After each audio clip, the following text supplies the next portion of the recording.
overtime win against the Raiders. Herbert also tied Baker Mayfield's rookie record for passing touchdowns with 27. Las Vegas was able to stay in the game despite losing quarterback Derek Carr and having Marcus Mariota step in. With the loss, John Gruden's chances of making the playoffs are dwindling as the team now sits at 7-7. So, Shannon, what was your biggest takeaway from the game? Well, Skip, I got two takeaways, but I'm going to go with my biggest ones first. Skip, Justin Herbert. And I hate saying this, Skip, because he's a rookie. But, Skip, he looked like the real deal. Skip, this dude can flat out throw the football. Now, I knew he had legs because I watched him win the Rose Bowl MVP, and I saw the way he got out of harm's way. And he did that. They won that game more with his legs than with his arms. But I heard people keep saying, but I'm like, well, damn, I don't see it. I mean, I watched him against Auburn, and he looked like the freshman Bo Nix, who's for Auburn. He looked like the upperclassman. Yep. So I'm like, I'm missing something. But everybody that kept evaluating said, man, his arm talent is undeniable. Skip, it's hard to deny it now. And like I said, I hate putting this kind of pressure on a young man so early because he is a rookie. But 7 300-yard games in his rookie year, that's never been done before. He broke Andrew Luck's record. He has more 50-yard completions than any other quarterback in the NFL. More than Russell, more than Mahomes, more than Rodgers, more than Brady. That's saying something. And he's just so cool and so calm. And the throws that he's made, if you look at him, Skip, and we watched a lot of their games, they should be better than what they are. They had a 17-point lead against New Orleans. They had a 14, 17-point lead against Tampa Bay. They had Mahomes on the rope. And he made one mistake, and it ended up costing the game. Wait, did Justin Herbert have the ball in those games? Yes, he did. Oh. No, Skip. I'm saying he had a 17-point lead. Yeah. But as a young guy, you find as you go along, you find ways to finish the task. You just don't get the lead and just try to coast. But he made a mistake here, a mistake there, that ended up costing the game. But from what I saw last night, Skip, this dude is going to be to reckon with. And because he can run the football, he's not one of these just statues. He got better legs than people think. His arm talent is undeniable. And my second point is, Skip, when are we going to give John Gruden some of this credit for this record? I mean, they're making $10 million a year, 4-12, 7-9, now 7-7. And really, Skip, he really should be 6-7 because if Greg Williams don't make one of the most boneheaded plays in the history of the game, they're 6-7. But Justin Herbert talent, for me, my eye test is undeniable, and tied Baker Mayfield with 27 total touchdowns with 2 games to play. So there's a great likelihood this kid is going to end up with over 30 passing touchdowns and maybe another 300-yard game. So, Skip, he was very impressive, and I don't see how Justin Jefferson, Skip, has been very good, too. But right now, that's your Rookie of the Year. Okay. You done with your points? I'm done. Okay, I will take your 2 points in order, and I can't wait to get to your second point about John Gruden because I have a whole lot to say about that one. That's your man now. Still my man. Back to Justin Herbert. I will give you this. I did not see this man play football like this at Oregon, and I must have watched at least 5 games his junior and his last year.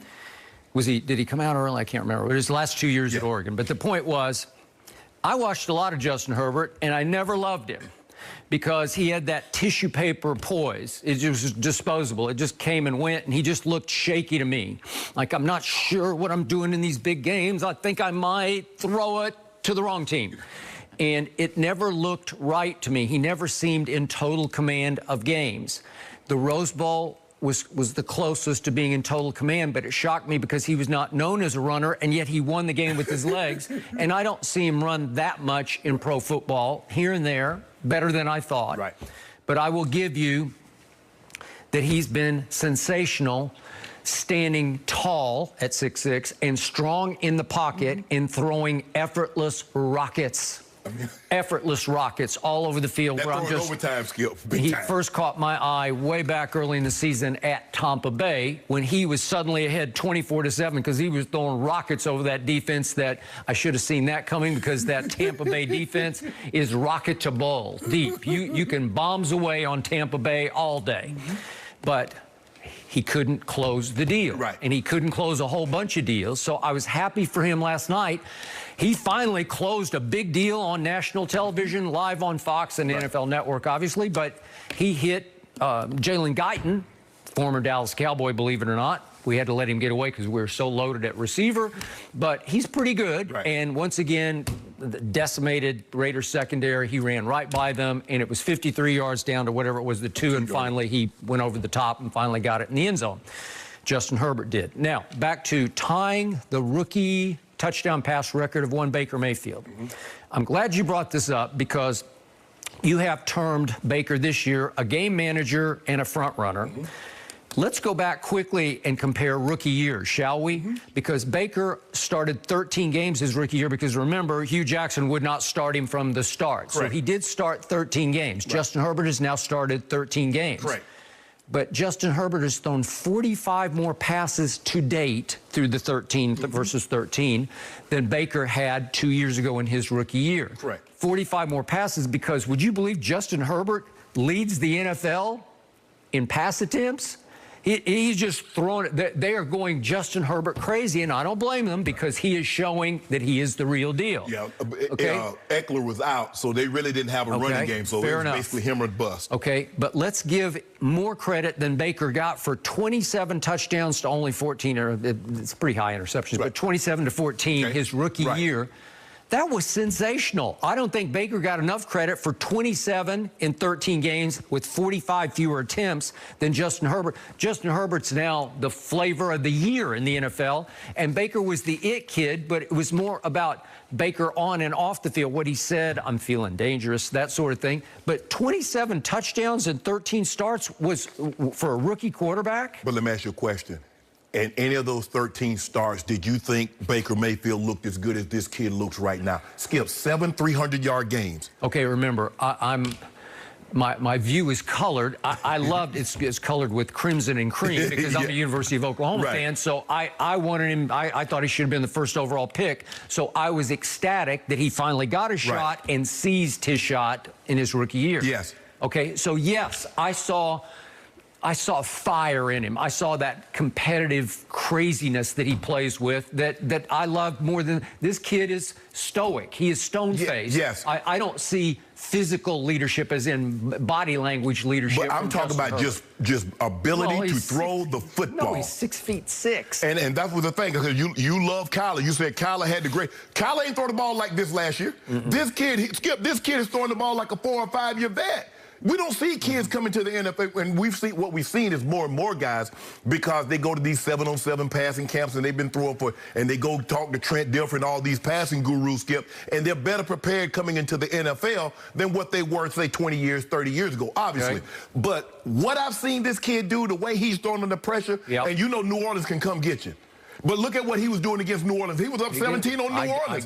Tampa can come get you. Yep. And he was dealing. He doesn't seem afraid of any moment, Skip. I just wish they could have closed out some of these games. They almost gave this game away last night because I disagree with my former teammate. You got that kind of confidence in your defense? I mean, have you not seen the Raiders just going up and down the field?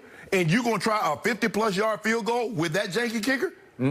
So I was. He's had his moments, but he comes and goes like all of them. He has the most missed kicks in the NFL. Michael Badgley. Yeah, and I don't know if he's made a bunch of them too. I don't really know if I want to tie my fortunes to him in that situation.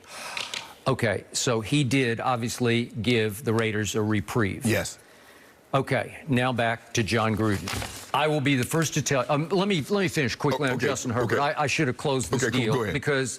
I will be the first to admit I was wrong about him. I was too. And I was wrong about why didn't the Chargers sign Cam Newton. I just thought it was made to order. I thought it was silver platter as they opened SoFi Stadium that they needed a gate attraction such as former MVP Cam Newton, and they made the right choice going forward. I give you that. That was correct. Yes. John Gruden, I know him. I do like him personally. I like him off the field, so to speak. He's fun to be around. He's fun to talk ball with. And I believe he was born to be the head coach of the Oakland Raiders. And he came out last night in an Oakland Raider hat, and he said, oh, somebody played a joke on me. I don't think anybody... No, they did. He messed out there. I think he chose to come out into it. And he is, to your point, the star of the show. He's the biggest star on that team still. And that's the way it's always going to be. So back to your credit, versus blame. Yeah, he deserves some blame for what's happened. But I'm here to tell you that last night was a soul crusher for John Gruden. I believe from the start with the now Las Vegas Raiders, he never bought fully into Derek Carr. I don't know exactly why or why not, but you could just see it, feel it, hear it from John. He wasn't all in on Derek Carr. There are times when he was grudgingly in love with him, but it was always grudging. Well, there was always a maybe, a but. Really loved him after they beat him in Kansas City. 40-32. And Derek Carr had a hand that day. He did. And they've had some big wins. They won at New Orleans. Was it at New Orleans? Yeah. Or they beat in Las Vegas. 34-24. Early in the year, they won. This is when the Browns were struggling, but won at Cleveland, 16-6. So they've had, those are three pretty big wins with one signature at Kansas City. They got all the way at one point to 6-3. So then all of a sudden they've hit the skids and they've lost 4 or 5. And as you point out, it easily could have been 5 of 5. I don't think it was as big a blunder on Greg Williams' part as it was one of the all-time great blitz pickups by the Raiders. They just played it just as beautifully as you could play it, and they matched. They put helmets on helmets, and Derek Carr threw it, and Ruggs caught it. And the point is that they were lucky to win that game, but again, they could have lost 5 straight games. Here's why last night was a soul crusher. All of a sudden, Derek Carr pulls up lame with a